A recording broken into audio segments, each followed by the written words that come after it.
Ladies and gentlemen, dear friends, I have a not easy task to speak something after such speakers, and especially after extremely optimistic remarks of all of you. And I will try, because normally on the conclusion it's necessary to say something positive, what will encourage us to the next year, to the next conference, etc. Well, so I have to say that first, the good news is that 3 moderators will be with us next year. And the second good news is that Viktor Pinchuk is also a very good moderator. What is a good signal for him if this process of de-oligarchization will be finished in Ukraine.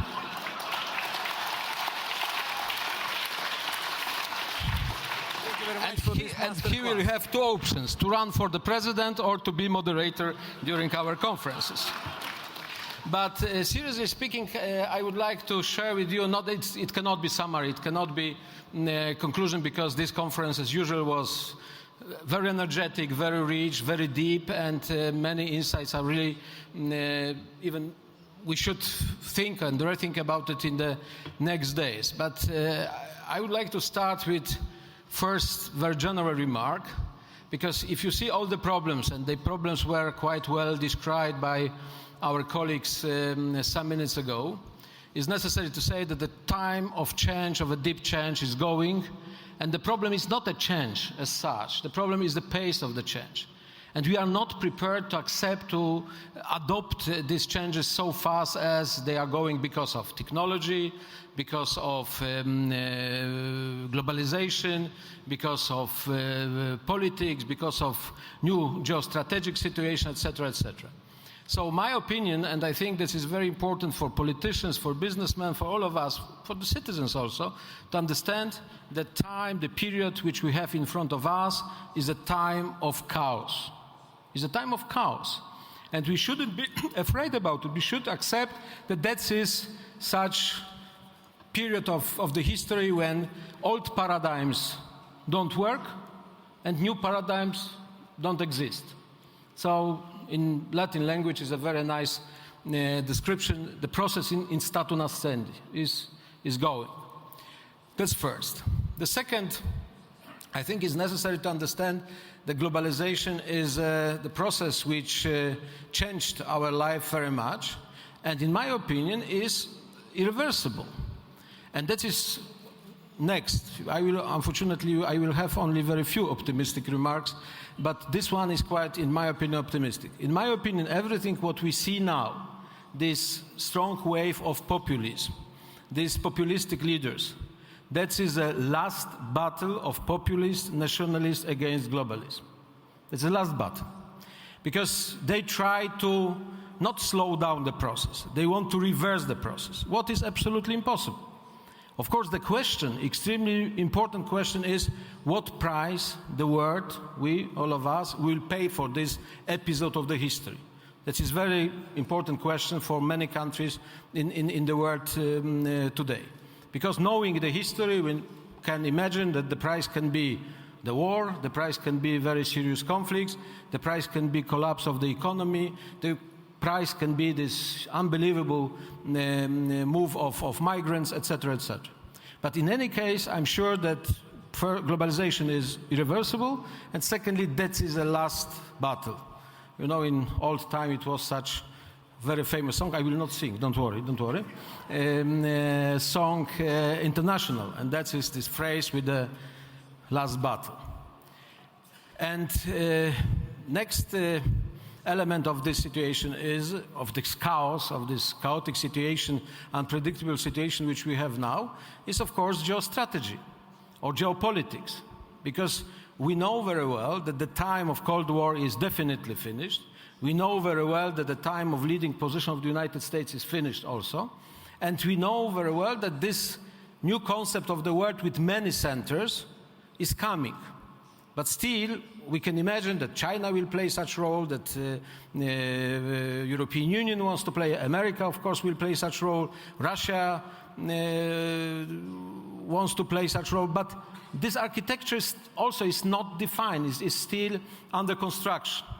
And because of that, we can have a lot of conflicts, we can have a lot of chaotic situation, and it's necessary to observe this situation very carefully and to react on this situation, and that is something what is important for Ukraine. And last point of these general elements of the situation, this main elements of this picture of beginning of the 21st century is demography and the structure of the societies. Of course, we have a first important difference, aging societies versus demographic boom in Africa and in other places of the world. But inside our societies, America, Europe, we have also a new phenomenon. And this phenomenon is digital generation versus not digital generation. It's a very good description of one of American professors that we have digital kids and digital immigrants. Unfortunately, I belong to the group of the immigrants, digital immigrants. But today, we have 50-50. The proportions are, the ratio is something 50-50. But next 10 years, it will be 70-30. So digital generation will have majority with all consequences of that. And one of the consequences, which of course we have no time now to discuss deeper, is a crisis of traditional democracies. And I think everything, also in the United States, we observe the role of the traditional political parties is decreasing, of the public debate in such very traditional style, also, etc., etc. We need new language. We need new concept of communication with these new voters, and traditional politics has no answer how to do it. The first answer is to use more and more PR companies, what is also very risky because, frankly speaking, today in many countries, if you want to know something about the candidates for the presidency, it's not so necessary to know which party is supporting, is backing this candidate. Much more important is to know which PR company is doing the campaign, because that is a real sense and substance of everything what is going. So this structure also, this change of the social structure is also irreversible, and we have to understand that in this chaotic situation of 21st century, that is a part of the story. Finally, in this first remark, I would like to say, Bill Clinton, when he started his campaign, had a slogan which was a motto for all people, economy stupid. Today, if I would suggest something for new candidates or new politicians or young politicians, my suggestion would be to have a slogan, 21st century stupid. And this first 21st century stupid means that we have new era, we have really new challenges, we have a new conditions, and we need new instruments, we need new measures, we need new type of the communication, what is of course extremely complicated, and thanks God I will not take part in this action. Ukraine. I think that is something what I don't like to quote myself, but I have to say that everything what we discussed 1 year ago, 2 years ago, 3 years ago is truth. We see that the conflict is frozen, or even not very frozen, because every day we have blood, we have victims in Donetsk and Lugansk region. We have Minsk agreement, but not fulfilled. We have a very strong position of Russia, which is absolutely the same from the very beginning of the conflict. That is an idea how to rebuild Russian superpower, and for this reconstruction of Russian superpower, Ukraine is absolutely the most important element, the most important region. And we have, what is bad news, we have less and less interest and energy on the side of Ukrainian allies, especially in European Union and in the United States. Because time is going, we have new problems, we have new front pages of the newspapers speaking about North Korea, American election, etc., etc. And that is, objectively speaking, not good for Ukraine, because you need very much international support, international understanding, and international unity. And I was very proud when I've been here last year. I was proud that European Union, for example, is so united case of Ukrainian crisis and Russian illegal annexation of Crimea. But I'm very much afraid if the time this crisis will be frozen for next years, we can have a problem to keep and to continue this European unity and this common European approach and European policy. Therefore, so important is to send such message from our conference, and I think it's happened in the last 2 days, that Ukraine is the test. Ukrainian crisis is the test for democratic forces in the world. That Ukraine is the test how much we want to fight for the fundamental values as democracy, sovereignty, independence, civil society, etc., etc. And I'm very proud that in this conference, as usual, such strong message was sent to the public opinion in the world. But that is, of course, not enough. That is very important what we heard here about Ukrainian reforms. I think it's necessary to help Ukrainian government to make these reforms. I think still the very weak element of Ukrainian situation is a lack of close cooperation between various political forces, political parties, especially concerning the strategic goals of this country. I repeat, I said many times to you this, that Polish success was very much based on this fact that for main strategic goals like European Union, NATO, we had bipartisan, even better to say multi-partisan support from all sides, from the left to the right, from the right to the left. This cooperation, I don't speak about love or some special relations between political parties, because that is impossible, but such understanding that for main strategic goals is necessary to work together, that is something what we need more and more. And finally, I think Stephen said so, of course it looks not good for foreigners, for the friends of Ukraine. That is not good news when we see, after the question how you judge the fight against corruption, we have only 2 hands raised, that is positive, and one is the hand of Prime Minister, second of Deputy Prime Minister. That is, well, that was joke, that was joke. That is something wrong, and I think we should expect that this fight against all these negative elements of political, economical life in Ukraine will be much more effective and with better understanding from the side of public opinion. Finally, the fight is not finished. We are still on the beginning of such great day when we will say that Ukraine is a part of European family, is a part of European structures, but it's necessary to continue all our efforts.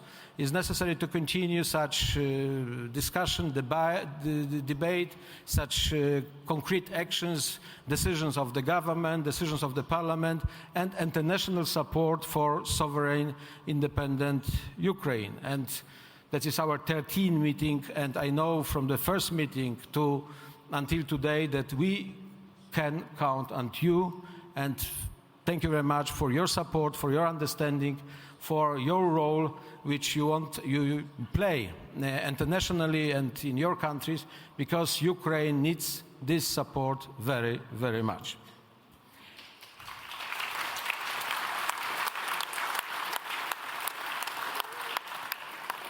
And now, because that is a last speech during this conference, and I have to close our meeting, before that I would like to thank, and please now such strong applause for all these persons which I will name now. First, our founders, our hosts, our best friends, Victor and Elena Pinchuk.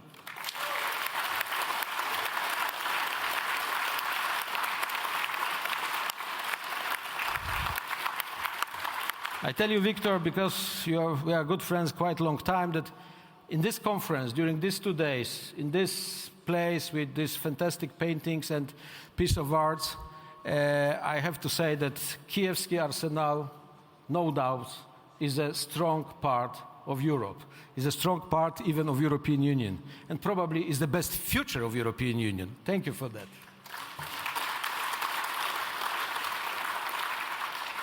I want to thank our speakers. It was a long list, I will not repeat, but it was a good job.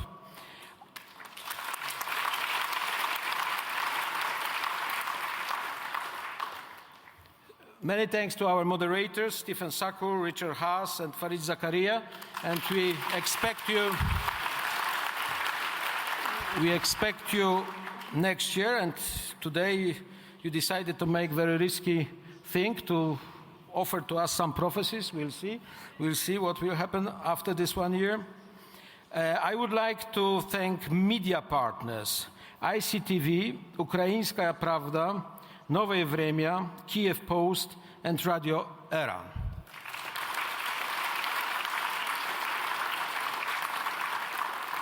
Many thanks for our partners and co-sponsors, MedInvest, Aravac, Alpha Bank, DSH, Renaissance, and LifeCell.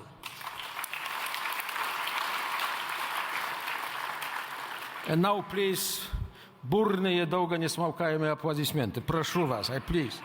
That is the thank to Yes Team.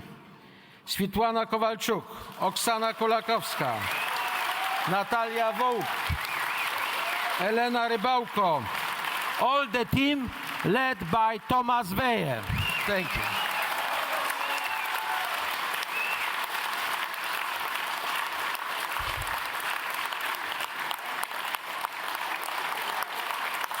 Oh. And that is good advice to me. And I think this applause should be also for our translators. It was long, difficult job. And translators are extremely important because we know what is going here because of the translators, and the speakers, they have excuse. It's something what was wrong. That was the problem of translation, not the problem of the speakers. Dear friends, thank you very much for your presence. Thank you very much for your activity. Thank you very much for your positive energy in this complicated time of chaos, complicated time of uncertainty and unpredictability. And I invite you to the next Yalta Conference 2017. And now, on behalf of Viktor Pinchuk and Yes Team, I invite to next hall to the dinner. Yes. Thank you very much.